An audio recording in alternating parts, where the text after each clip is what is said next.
parle de viol, de violence sexuelle, ça n'a plus rien à voir avec des viols, ça n'a plus rien à voir avec de la violence, c'est du terrorisme sexuel. Aujourd'hui, je ne sais pas combien de personnes ont pris la peine de s'asseoir avec ces femmes, avec ces enfants et d'écouter leurs histoires. C'est le viol des bébés et des vieilles femmes qui soigneraient contre le sida. Madame Mathilde est témoin il y a 2 jours, une vieille femme de plus de 70 ans qui pensait fuir les exactions à Cagnola, qui est venue se réfugier à Bukavu, qu'on a violée ici derrière le marché à quelques mètres d'ici. Mais qu'est-ce qu'on peut encore faire? Les enjeux, le problème du Congo est connu, il faut qu'on arrête de faire semblant. Et il faut que cela cesse. Ça, c'est la énième réunion et j'espère que ce sera la dernière rencontre. Et ils s'en vont gentiment, calmement. Aucune condamnation. C'est les organisations des droits de l'homme qui vont informer les radios. Et après l'information à la radio, c'est le silence total. À se demander quand est-ce que ces gens-là seront poursuivis. Et aujourd'hui, encore, ça continue. Comme cette vieille maman qui est venue au centre Olamé avant-hier, violée, parce que tout simplement, elle voulait aller à la toilette et 2 bandits l'ont violée. Une vieille maman de 75 ans. Une petite fille de 4 ans violée par 2 hommes. Maintenant, nous avons une armée disséminée par ici, par là, qui n'est pas encadrée, qui n'est pas payée. Vous allez à 25 km ici à Kabare, eh bien c'est les militaires qui font la loi. Et une petite corde qui commence à rançonner, qui encore les femmes. Donc nous les femmes dans ce pays, on nous fait de tout. C'est encore nous qui devons encore nourrir nos bourreaux. Nous cultivons. Et c'est encore les Interahamwe qui viennent voler.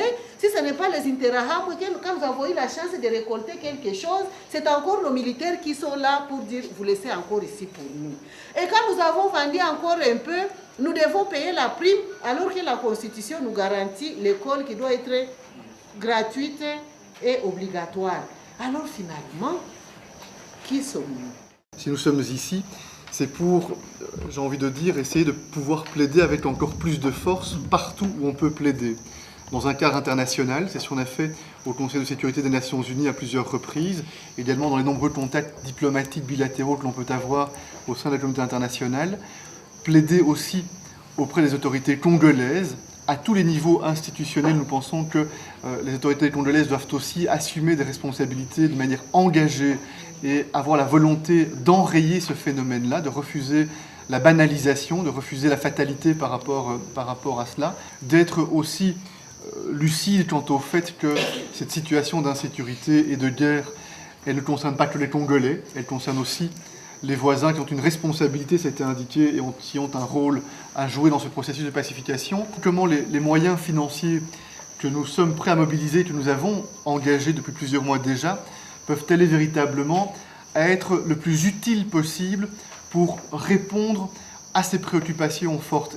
C'est la question de savoir si les moyens que l'on mobilise, à travers parfois des agences des Nations Unies ou de grandes ONG internationales, sont suffisamment rapidement et avec une ampleur suffisante présents sur le terrain pour répondre concrètement aux préoccupations des victimes.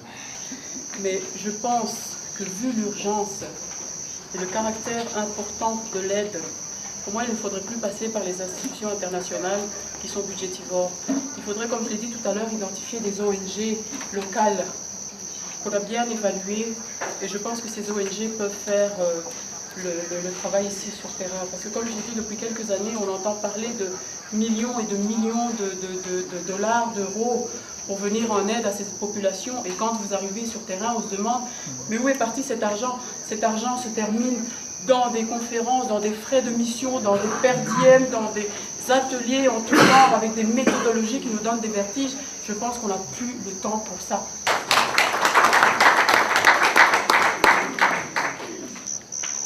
On observe une hésitation de porter plainte et ça s'explique aussi, on voit ça aussi dans les auditions foraines où nous avions insisté d'avoir des auditions foraines spécifiques pour les violences sexuelles et on ne veut pas le faire parce que ça ne ferait qu'ajouter à l'hésitation de porter plainte et donc de comparaître devant un juge. Est-ce que là, il ne faut pas aussi que, comment dirais-je, que les femmes soient plus audaces pour porter plainte et est-ce qu'il ne faut pas faire aussi des programmes pour réintégrer les femmes dans leur commune, parce que c'est ce que je lis. Je peux m'imaginer que quand une femme a été violée, voire même cicatrisée, qu'il y a parfois des réactions de refus dans la communauté ou dans la grande famille à laquelle elle appartient. Imaginez le taux de contamination. Et ces femmes qui n'ont pas été vraiment blessées comme celles qui sont à l'hôpital, on n'ose pas on n'ose pas dire qu'on a été violée parce qu'on est stigmatisé, on est répudié, on est chassé des villages. Donc elles gardent ça secrètement, sûrement en étant séropositives. Porter plainte, oui, porter plainte, mais tant qu'il y a cette impunité au Congo, vous allez porter plainte contre qui? Monsieur Luc est ici, je pense qu'après il pourra me compléter. Aujourd'hui, je porte plainte, qu'est-ce que tu fais toi demain? Tu viens, tu massacres toute ma famille. Donc, je préfère encore souffrir, on a déjà tellement souffert, donc je vais garder ça pour moi en espérant des jours meilleurs pour aller porter... Il n'y a personne qui va porter plainte contre ces gens-là. Au ministre qui demandait de comment on peut aider les femmes à pouvoir intégrer leur village d'origine. Là, je suis tout à fait d'accord. Parce que la ville de Bukavu est détruite. La ville de Bukavu n'a plus sa forme. Et on ne sait plus si on est dans un village ou pas. C'est tout simplement parce que depuis des dizaines d'années, tous ces gens qui viennent chercher sécurité en ville, dans une ville où on a l'impression qu'il n'y a plus quelqu'un qui règle les affaires, eh bien, une parcelle de 25, vous y trouvez 5 maisons, avec tout ce que cela comporte.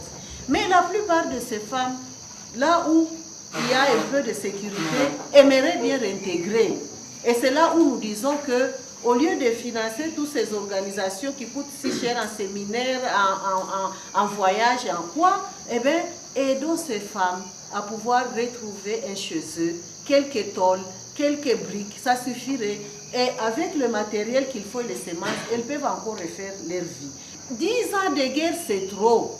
Parmi vous, vous avez connu la Deuxième Guerre mondiale, ça a duré 5 ans. Après 5 ans, on a tiré la ligne, on s'est mis autour de la table, on a reconstruit l'Europe. Mais nous, ça fait plus de 10 ans pendant que nous sommes en guerre. Et ça nous détruit, même moi-même qui vous parle ici, je suis aussi traumatisée. Vous ne pouvez pas vous imaginer que vous avez toujours à penser, et ceci, et tout ce qu'on vous raconte, ça nous tue. Ça nous tue, peut-être que c'est aussi une stratégie de nous exterminer à petit feu. Mais c'est pour dire que ces comportements bizarres que nous n'avons pas connus parce que ça n'a pas de référence dans notre culture ni dans notre histoire. Contrairement à ce qu'on veut faire croire. Nous n'avons pas été de si bêtes comme ça, mais je pense que tous ces enfants qu'on a entraînés dans la guerre pendant 10 ans, qui ont vu, qui ont commis des atrocités, qui sont rentrés désarmés, mais le village est vide, aucun travail, aucun espoir, tous ces comportements des papas qui ne sont plus responsables parce qu'ils ne savent plus nourrir leur famille. Mais c'est des comportements anormaux qui nous touchent dans notre psychique. Donc tout cela aussi demande à ce qu'on puisse apporter une solution humanisée, retrouver encore notre humanité. Alors quand ces gens-là seront riches demain, pensez-vous que c'est nous Congolais seulement qui en serons victimes? Prenons nos responsabilités.